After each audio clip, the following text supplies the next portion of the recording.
Siamo convinti che la trasformazione in Industria 4.0 e l'integrazione digitale sia in realtà l'unico modo che ci si presenta ad oggi per salvaguardare quello che è la realtà artigianale dell'azienda, per poter mantenere quello che è il nostro modo di fare, il nostro approccio alla progettazione e alla produzione dei nostri prodotti. È fondamentale essere estremamente competitivi in campo internazionale. E per poter fare questo non c'è altra via se non quella di ottimizzare, migliorare e digitalizzare in maniera integrata quelli che sono i nostri sistemi, i nostri flussi, non solo a livello di produzione ma anche di gestione dell'informazione e di comunicazione verso l'esterno.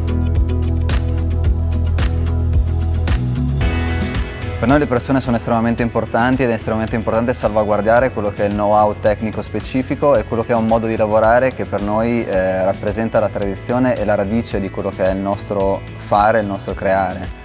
Per poter appunto mantenere questo tipo di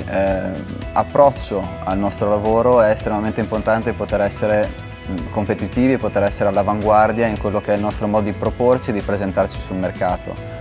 Noi siamo molto legati al territorio, siamo molto legati a quello che è la nostra tradizione, specialmente nel manufatturiero, e abbiamo tutta una serie di fornitori basati sul territorio con i quali collaboriamo, e per poter mantenere questo tipo di livello di performance e poter incrementare il livello di competitività e di produttività è estremamente importante poter contare e potersi appoggiare su delle iniziative come quelle dei fondi europei che stimolano e spingono la digitalizzazione e lo sviluppo e l'evoluzione dell'industria in un'industria 4.0 sono decisamente delle cose estremamente importanti per noi e siamo convinti che sia l'unico modo appunto per preservare questo nostro modo di vivere il lavoro che facciamo.